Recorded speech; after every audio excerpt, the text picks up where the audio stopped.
So we've reached 100 games in charge of Midtjylland. I generally wonder how many games we're actually going to get through in this save. Let me know your predictions in the comments.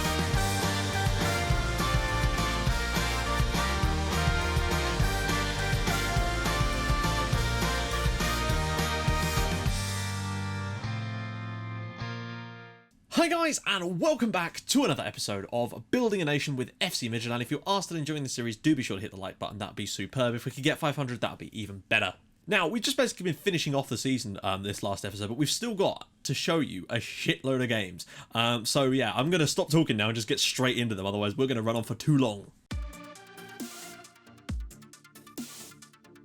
Into the channel this time for Munksgaard of all people. Squares it for Wilhelmsson, and it is 1-0 here in the away leg. Oh, that is a great bit of play off the bench for the youngster, and he's made it 1-0 against our biggest rivals. Ball in needed now. Sisto, Sobby, Olsen, Wilhelmsson can turn, can't score. On the rebound, yes he can, and it is 2-0, and Wilhelmsson's off the bench to score both of them. 6 goals already this season for the kid. Brilliant stuff. There we go, 2-0. Malcolm Wilhelmsson. Remember the name. This could be the day a legend was born. It's gone all the way through, and Johansson puts it in for Copenhagen. Not ideal. We played a weakened side today to rest some players, try some stuff out, and if it does happen to benefit them, then it's not that bad, I suppose. Through the channel he can. Sobby's in, and now Wilhelmsson's got himself an assist. He's not had a single game where he's scored a goal and not scored another one in it, so if he gets one today, expect another. That's the ball up the pitch though. Sisto, Wilhelmsson into space. He's going to have to provide a pass here, surely. He does. Sobby's in for Sisto. Yes, there we go. 2-1. He was involved in it, but he's not going to get himself an assist. Sisto, with his 16th of the season, makes it 2-1. Oh, headed straight in by Diego Angelo. Disappointing. We can still come back, though. We've played really well with the weakened side. Well, there we go, a 2-2 draw. Not our finest moment, but we've got a point. And with acres of space, can he pick out a cross? He does. Wilhelmsson's in there, and it is 1-0 Midtjylland. And you know who's got it. 7th of the season for the lad. Brilliant stuff. Römer's chasing, but Pedersen is fast. Really fast. Gets to the byline, whips it back. Bjarnason turns inside and smash. 1-1. All that came from just losing the ball at the other end of the pitch. We were countered on, and it is 1-1. Now he needs to get himself in the box. Maris is going to run. Need that cross. Sisto at the back post gets that cross. 2-1 Midtjylland. Sisto's 17th of the season. Good cross from Maris. There we go. We've snuck another victory against one of the teams around us, and it's helping out Copenhagen get back into the battle too. Cut out by Vanguard. Wilhelmsson knocks it down brilliantly. Can he get the return ball? He does. He's in. Can he score? Yes, he can. Of course he can. 1-0 Midtjylland. Wilhelmsson's 8th goal of the season already. What a player this lad should become, I hope. Luther's through again. Can he pull it across this time? No. Vanguard. Oh, Zola's in, and it is 1-1 here. They've got one. Well, they've equalised, but it's still 3-1 on the tie. And ball across. Olsen's in there. 2-1, and we're back in front. 4-1 on aggregate, going to the final. And gets the shot. Oh, lovely goal from the youngster. 3-1 Midtjylland. Junior Ibrahim with his 2nd goal of the season. And, well, we're running right against them now. There we go. We're heading to the cup final. 5-1 on aggregate. Certainly a lot better than last year. Space, finds Sisto. Oh, it's ricocheted off of Kemper. I think it might be an own goal. Yeah, it is. It's 1-0 Midtjylland. We do have the lead though. Randers, wow, look at 87 points. A lovely ball out wide from Munksgaard. Can he find the cross though? Does. Sobby's the one at the back post though, and it is 2-0 now. We're putting the hammer down. Ramadan Sobby's 9th of the season. Well, there we go. 2-0 victory. We go marching on. Simple stuff, really. Ibrahim round the side for Sobby. Lovely football from Midtjylland. Ibrahim with the assist. Sobby with his 10th of the season. It's good to see him break into double figures for goals and assists. Oh, great strike. Like, I wasn't even paying attention. Great strike. The 10 men are level here with their first shot on target. Rasmus Vestesen. There was ball across, blocked all around the place. Maris at the back post, and it is 2-1. We've got the goal we deserve. Sergio Maris with the goal. Lovely old job.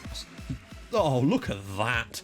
It's 3-1, and Maris has got 2 of them now. Lovely old job. A space for Ibrahim here. Oh, what a strike that is from Junior Ibrahim. It's 4-1 now. 10 men being taken apart. What a hit that was. Set yourself. Oh my God, what are you doing?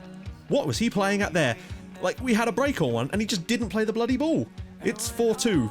What are you doing? Oh, again with the poor passing. Pedersen now. All that comes in for Lauritsen. It's Ngoy, and it is 4-3. Karen had lost the ball again.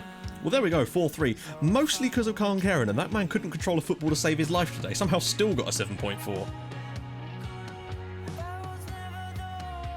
Out wide for Munksgaard on the right. Oh, throw on for Sisto. Can he turn? Oh, he scored. There we go. We have the lead in the final. We had the lead in the last final. Let's not screw this one up, guys. For our wing-backs, Sobby at the back post, and that is 2-0 after 7 minutes. They cannot handle our wide play at the moment. This is fantastic. For Sisto, ball across the box now needed. Sobby's in there, and it is 3-0 after 15 minutes. We are going to win the cup this year. Revenge for last year. Another goal from Sobby. Great play. Sisto. Cadlets. No, blocked. On the line. Put over the line by Cadlets in the end. It's 4-0 in the first half. Cadlets has not really done a lot in this game, to be fair, but now he's grabbed himself a goal anyway. 4-0. Oh, it falls to Saleh, and he's put it in the back of the net. Aalborg have one back, but it is far too late. We've purged our demons on them already. They changed their system in the second half to try and stop us exploiting them, but we still won 4-1. Great result, great cup win. So as you can see, going into the final day, we are 32 points clear, which is ridiculous. And something we definitely need to see that gap closed up over the coming seasons. Now, we've got 90 points from 35 games. It's an astonishing amount of points. We've barely dropped any lately, which is ridiculous. But that's the thing. We need to make sure that we don't win the league by this amount again, basically, because the other squads need to get stronger. They need to play better. We need to try and... It's still going to take a couple of seasons before I can start throwing players at them at the moment, unfortunately. What we're trying to do at the moment is that initial burst where we pull out in front and try and get ourselves those extra Champions League spots, basically. That's what we're doing now. We're concentrating on us for the first few seasons of the save. Once we're in a position where we've got that extra Champions League spot, which means one of our other teams have got a chance to qualify for it, then we can start doing the business, moving out players to them. Obviously, we're sending out players on loan now, but I want to be sending out players permanently to those clubs, and also on like long-term, if we can, 2 or 3 year loan deals and stuff like that, to really, that way they won't sell the players instantly either. If we can get them out on loan there too, it would be pretty damn useful. Top goal scorer, Václav Kadlec still with 24, Sisto has 18, 12 for Sobby, 10 for Pusic, although he hasn't really played much lately. Wilhelmsson still has 8 goals in 6 starts, 5 off the bench. I'm still pretty much liking the guy, but I've got to say Ibrahim is looking really good as well. Top assister, of course it's Munksgaard with 15 assists. What a man. When you actually look at the difference between him and Römer, I feel like Munksgaard is just a better player in that position, which is crazy to think. But that means Römer can play elsewhere, and that's not such a bad thing all the time. I don't want to play Cadlets today. I'm sorry. He got a goal in the final, but really didn't play that well. The only thing he did was put the ball over the line that one time, and obviously fair play to him for that. But still, Novak played in that game, and unfortunately that's knackered him out. Singh is back, but not back enough, really. Obafule is on international duty, and so is Ibrahim, which is annoying. I don't know what that is.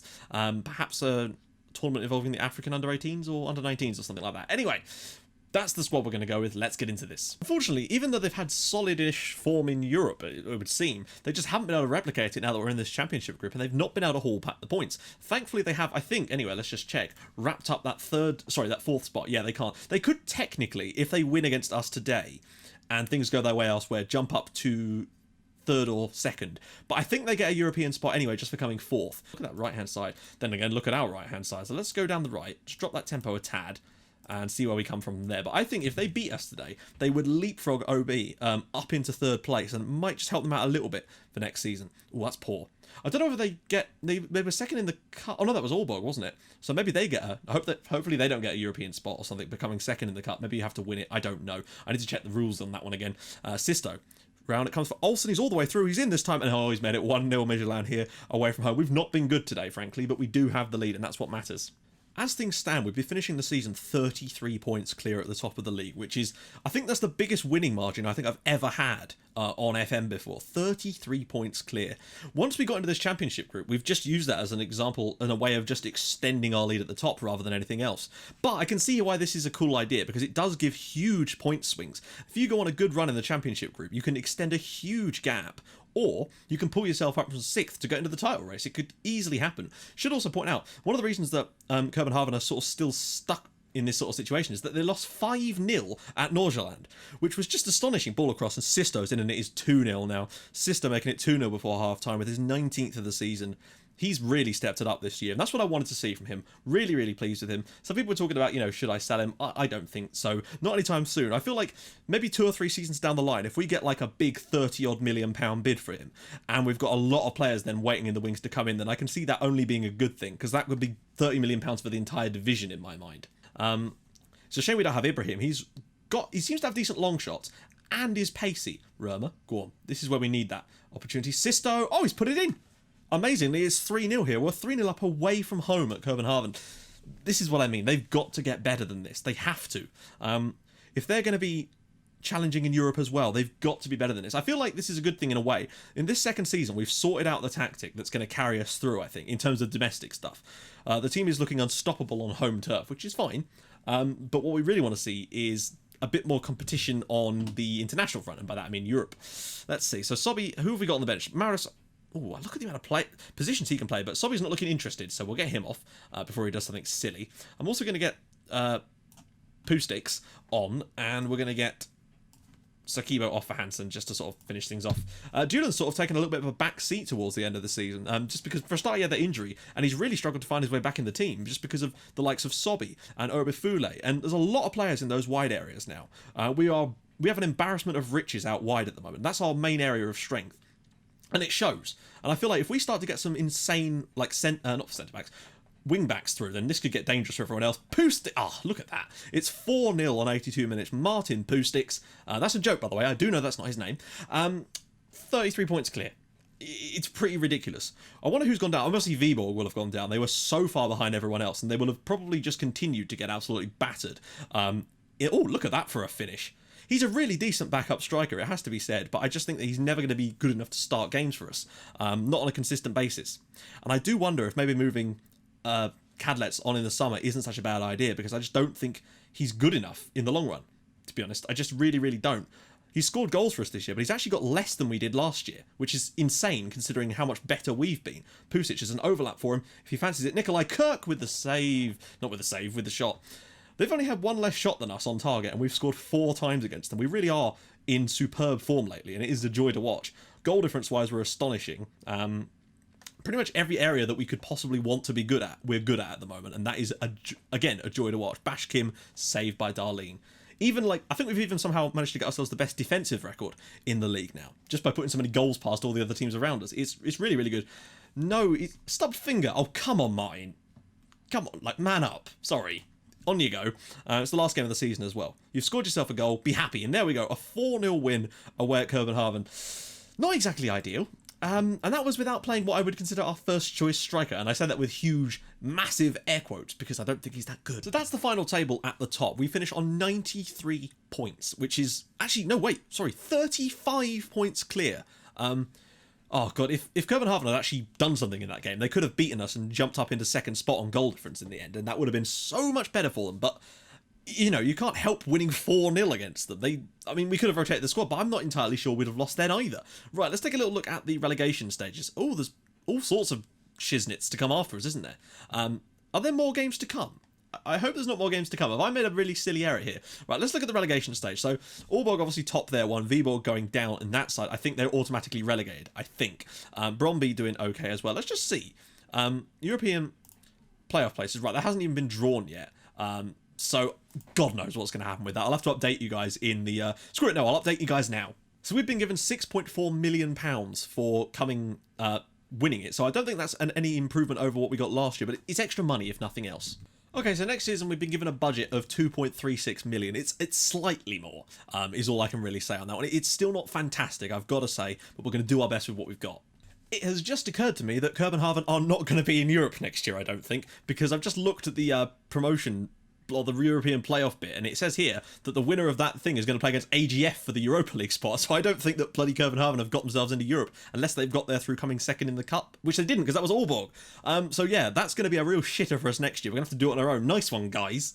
In case you were wondering how the first division looked, this is how it is looking at the moment. Hobro are coming up automatically, and it's going to be between Næstved and Lyngby for the other spot. Another quick one in case you're wondering, guys. Basically, this is what we've got scouted at the moment. It's 114 players. Some of them are 100% scouted. There's a lot in here that have yet to be scouted. There's a lot from France and Russia, and we're still on France for our scouting at the moment. So at the moment, I'm basically ignoring any that my scouts don't think will join us at all, just because this list would be too big, and for now, we can kind of get away with that. Obviously, the ones that we've already got scouted that apparently won't join us, I'm keeping in there. But for now, I'm doing it like that. So the list is still getting bigger. We've got a lot of players to work through in the summer, that is for sure.